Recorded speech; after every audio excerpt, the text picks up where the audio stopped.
हसन मुश्रीफ यांनी महायुतीच्या कोणत्याही अटी शर्ती पाळल्या नाहीत असं शिवाजी पाटील यांनी म्हटलंय। भाजप मुक्त करण्यासाठी हसन मुश्रीफांनी पुढाकार घेतला। अपक्ष आणि भाजप समर्थक आमदार शिवाजी पाटील यांची टीका पाहायला मिळते। गोकुळबद्दल अनेकांच्या तक्रारी असल्याचं शिवाजी पाटील यांनी म्हटलेलं आहे। नाही, हसन मुश्रीफ साहेब म्हणतात महायुती म्हणून, कारण महायुतीचा त्यांनी साहेबांनी कुठलाही नियम आणि अटी शर्ती पाळलेल्या नाही आहेत। भाजप मुक्त राष्ट्रवादी आणि काँग्रेस साहेबांनी पुढाकार घेतला। भाजप सोडून तिकडे प्रत्येक ठिकाणी त्यांनी आघाडी केली। भाजप कसा संपेल ह्या विचाराने त्यांनी एकदम सिस्टमॅटिक काम केलंय।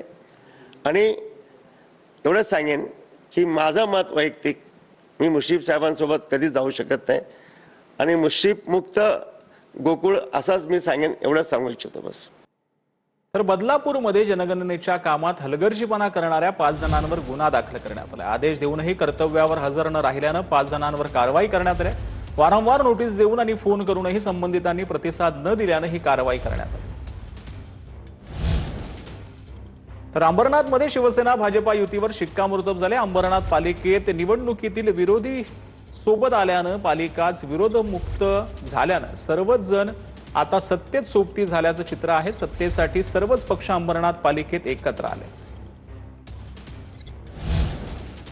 राज्य राखीव पोलीस दलाची परीक्षा अखेर रद्द करण्यात आली। 100 पैकी 85 प्रश्न एकाच पुस्तकातून आल्यानंतर मोठी कारवाई करण्यात आली। 24 मे रोजी नव्यानं लेखी परीक्षा घेतली जाण्याची शक्यता आहे।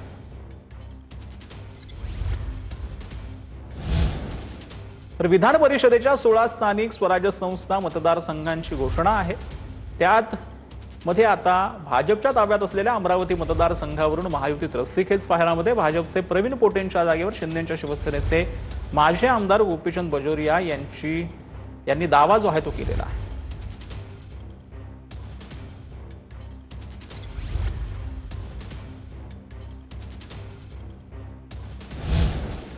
तर तुळजाभवानी मंदिरात शिरण्याचा प्रयत्न करणाऱ्या 2 पुजाऱ्यांवर गुन्हा दाखल करण्यात आलाय। पुजारी अभिषेक अशोकराव साळुंके आणि हर्ष सोंजी या दोघांना मंदिरात प्रवेशासाठी बंदी घालण्यात आलेली आहे।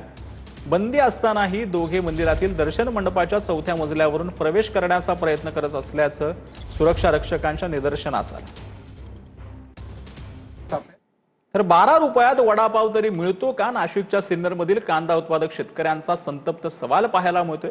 20 ते 22 रुपये भाव मिळण्याची शेतकऱ्यांची मागणी।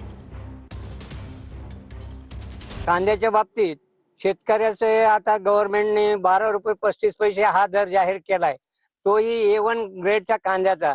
आता तुम्ही मला सांगा, 12 रुपये 35 पैशामध्ये 12 रुपयामध्ये पाववडा किंवा बटाटवडा येत नाही खायला, आणि 1 किलो कांद्याचं दाम जर सरकारने जाहीर केलंय, हे अतिशय भयानक आहे। सरकारने शेतकऱ्याची चेष्टा चालवलेली। मी म्हणतो, मार्केटला नेण्यापेक्षा 7 आणि 8 रुपये किलोने कांदा विकण्यापेक्षा तो इकडे शेतात फेकून दिलेला परवडला। तर व्यावसायिकाच्या छळाला कंटाळून युवकाची आत्महत्या भंडाऱ्यातील ही घटना आहे। मोबाईलमध्ये व्हिडिओ शूट करून जीपी क्लबचे मालक ललितसिंह बैस यांच्यावर गंभीर आरोप केलेला आहे। स्वतःचा व्यवसाय वाढवण्यासाठी बैस यांनी विविध प्रकारे त्रास दिल्याचा आरोप करण्यात आलेला आहे।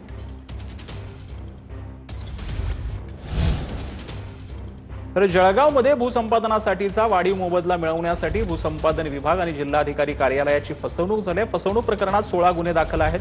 पाचोरा तालुक्यातील अटलगव्हाणसह इतर गावांमध्ये पाझर तलावाच्या कामासाठी जमिनीचं भूसंपादन झालं होतं। तर महाराष्ट्र सोडून दूर गावात जाण्याचा विचार करतोय असं नाना पाटेकरांनी म्हटले। तर खेडेगावात जाऊन काय करता येईल याचा विचार करतोय असं देखील नाना पाटेकरांनी म्हटलं। महाराष्ट्र सोडावा का असा विचार करत होतो, आणि कुठे अगदी गावा खेड्यामध्ये डोंगरामध्ये जाऊन मग तिथल्या लोकांची तिथे मला काही करता येईल का? माझ्याकडे थोडेसे साठवलेले पैसे आहेत, मग ते एवढंसं एक छोटंसं गाव घ्यावं ते मी माझ्याकडे, आणि मग त्याचंच करावं। तिथेच आपले 4 खांदे शोधावे आपण आणि तिथेच जावं, अशा पद्धतीनं काहीतरी, पण सतत त्यांच्यासाठी काहीतरी करावं असं अजूनही वाटतंय। कदाचित मग तिथला जर पार असेल तर तिथल्या पारावर नाटक सुद्धा करेन त्यांच्याशी। विधान परिषद निवडणुकीसाठी जळगाव जिल्ह्यामध्ये आचारसंहिता लागू। आजपासून दिनांक 25 जून पर्यंत निवडणूक काळात आचारसंहिता लागू राहणार आहे। विधान परिषद निवडणुकीसाठी 18 जून रोजी मतदान होणार असून 22 मे रोजी आहे ती 22 जून रोजी मतमोजणी पार पडणार आहे। 25 मे पासून अर्ज भरण्याची प्रक्रिया सुरू होणार आहे, तर 1 जून पर्यंत अर्ज भरण्याची अंतिम मुदत असणार आहे।